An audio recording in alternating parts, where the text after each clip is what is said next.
তাহলে তো যাক, আমি যেহেতু ভাব বিচ্ছেদ গানের কথা আগেও বলা হয়েছে, আমি শুনেছি এখানে।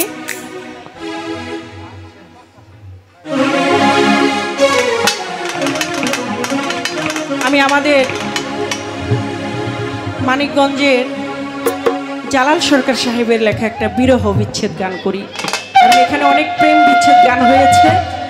বিরহ বিচ্ছেদ যে গানগুলি, যেখানে মা বাবার কথা আছে, যে হারায় নাই সে হারানোর ব্যথাটা বোঝে না, যে হারিয়েছে সেই শুধু জানে হারানোর যন্ত্রণাটা কি।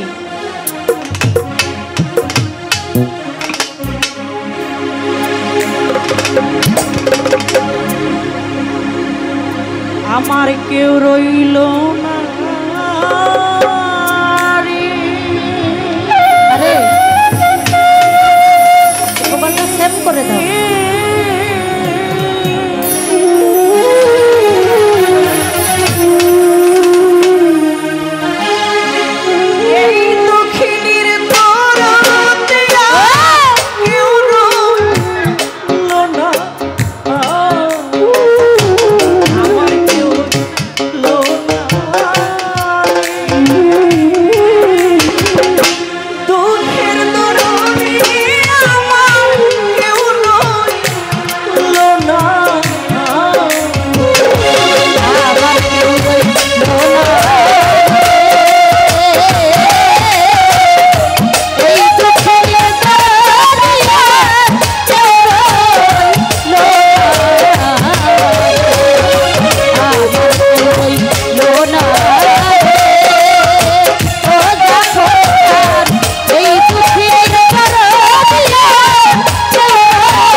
হয় যে বিচ্ছেদ গান শোনাবেন, কিন্তু আসলে এই যে বিচ্ছেদটা কি, কার জন্য বিচ্ছেদ?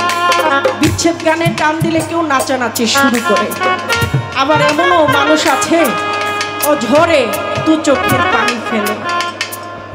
আসলে তারাই দু চোখের পানি ফেলে কারা? দুইটা ভাই রাস্তা দিয়ে হেঁটে হেঁটে যায়, বড় ভাই ছোট ভাইকে জিজ্ঞেস করতেছে, ভাই বলতো পৃথিবীতে সব থেকে ভারী ওজনধারী বোঝা কোনটা? ছোট ভাই জবাব করে হেসে হেসে, ভাই তুমি এটাও বুঝো না, পাথর কিংবা লোহার বোঝাই তো সব থেকে ভারী।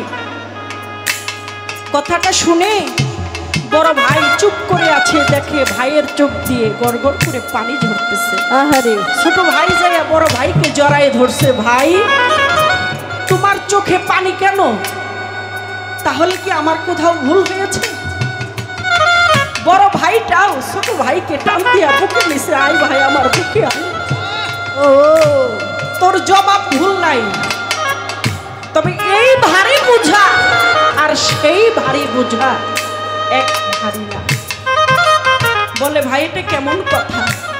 বলে ভাই রে, তোকে যখন ছোট রেখে আমাদের বাবা আমাদের একা করে এতিম করে চলে গেল, পাড়া প্রতিবেশী চাচা বাবাকে গোসল করাইয়া যখন ডাক দিল, ভাতিজা তোর আরেকটা ভাই তো ছোট, আমাদের সাথেও কিন্তু তোর বাবার লাশটা কাঁধে করে নিয়ে যেতে হবে। পাড়া প্রতিবেশীরা যখন সেই বাবার লাশটা কাঁধে তুলে দিল, তাদের সাথে যখন কাঁধে নিলাম, তখন আমার মনে হয়ে গেল আমি তো আমার বাবার কুলে চড়ে কাঁধে চড়ে কতই না বাজারে যাইতাম, ঘুরে বেড়াইতাম, আর আজকে আমি আমার বাবাকে কাঁধে করে নিয়ে কোন বাজারে রেখে আসতেছি যে জীবনেও আর কোনোদিন বাবা বলে তাকে ডাকতে পারবো না। একটু রাগ করে বাড়ি ফিরলে বাবা কত রাগারাগি করেছে, আর কোনোদিন বাবা রাগারাগি করবে না। আমি কোথায় ছিলাম, কেমন ছিলাম, বাবা আমাকে জিজ্ঞেস করবে না। তাই এই পৃথিবীতে ওরাই ঝড় করে ঝরঝর করে পানি ঝরায় চোখে, যাদের কাঁধে করে বাবার লাশটা নিয়ে কবরে রাখে, তারাই জানে বিচ্ছেদ কাকে বলে। এটা তাদের জন্য ভাব বিচ্ছেদ। আরে কি দুঃখী জানে রে, যদি কোনো সন্তান তার কাঁধে করে মায়ের লাশটা নিয়ে কবর দিয়ে থাকে, এই পৃথিবীতে মা নাই যার, পৃথিবী অরণ্য তার। ছেলে বিদেশ থেকে ফোন করে, বিবি তোমার জন্য কি নিয়ে আসবো? স্ত্রী বলে আমার জন্য কিছু শাড়ি অলংকার নিয়ে আইসেন। ছেলে বলে বাবা খেলনা নিয়ে আইসো, মোবাইল নিয়ে আইসো। মাকে ফোন করেছে, মা আমি তোমার জন্য কি নিয়ে আসবো? মা বলে বাপ বুঝি বেশি দিন আর বাঁচবো না, আমি বেঁচে থাকতে তুই যদি সরাসরি দেশে আইসা আমাকে একটা মা কয়ে ডাক দিয়ে একটু বুকে জড়ায় ধরতি, এটাই সব থেকে বড় অলংকার হইতো, আমি আর কিছু চাই না। সেই মা যার নাই, সে বাবা যার নাই, যার মা নাই বাবা নাই, জোড়ার ভাই থাকলে হয়তো বা আগলিয়ে রাখে, এই পৃথিবীতে যার জোড়ার ভাইও নাই, তার মতো দুঃখী কান্নাও তো আর কেউ নাই। তাদের জন্য অনেক ভক্ত আছে, গুরু একা করে ফাঁকি দিয়ে চলে গেছে, আর ওই মুর্শিদ হারা ভক্তগুলি জানে যে আসলে হারানোর ব্যথাটা কেমন, তাদের জন্যই তো বিচ্ছেদ।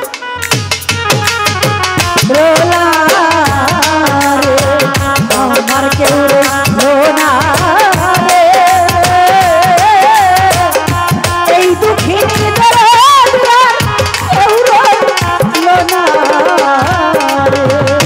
বাবা হারা সন্তান যারা এই না দুনিয়া, তাদের মতন কপাল পুরা আর তো কেহ থাকতো যদি আজকে আমার বাবা বাঁচিয়া, কতই আদর করতো বাবা আমায় বুকে লইয়া। মাই জানে সন্তানের জ্বালা, মাগো জানে না, মায়ের মতো এত ভালো কেউ তো বাসে না।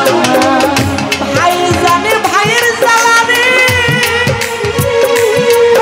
জানে না ভাই হারাইয়া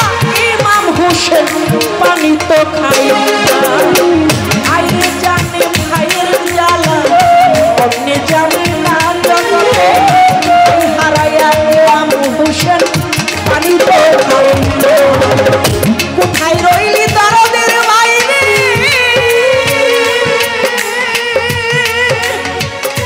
ওরে ভাই আইরে বুকিয়া ভাই ভাই বুগমি শাইলে নবী মেরা সইয়া কোথায় রইলি প্রাণের ভাই তুই আইরে বুকিয়া ভাই ভাই বুগমি শাইলে নবী মেরা সইয়া ভাইয়ে ভাইয়ে ঝগড়া কইরাও পথে দিলে কাটা পাড়ার লোকে বলে ওরা একই বাপের বেটা ভাইয়ে ভাইয়ে ঝগড়া কইরাও পথে দিলে কাটা মাঝের লোকাইটা বলে ওরা একই বাপের বেটা পিঠা বলো চিরা বলো হাতের সমান না মায়ের সমান পিঠা বলো চিরা বলো হাতের সমান না খালা বলো ফুপু বলো মায়ের সমান বিদাসে যদি বেতন মারা যায় দেশের কেহ না জানিলেও আগে জানে বিদাসে বিপাকে যদি কারো সন্তান মারা যায় দেশের কেহ না জানিলেও আগে জানে তোর কানা খুড়া হইলেও মায়ের ছেলে ভোলা বালি যাই না মায়ের কান্দিয়া লই তুলে লেংরায়া তোর কানা খুড়া হইলেও মায়ের ছেলে ভোলা বালি যাই রাও মায়ের কান্দিয়া লই তুলে পুত্র যদি কুপুত্র হয় মায়ে নাহি ফেলে হাজারটা দোষ গোপন কইরাও মায়ের তারে মারে পুত্র যদি কুপুত্র হয় মায়ে নাহি ফেলে মাগো হাজারটা দোষ গোপন কইরাও মায়ের তারে মারে আমার মাই বড় জানা দুঃখী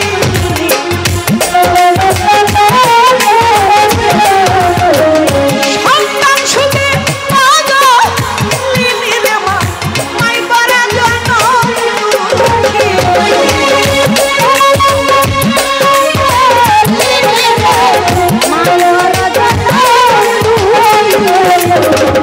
ওরে আমার একে একে সবাই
আপনাদেরকে।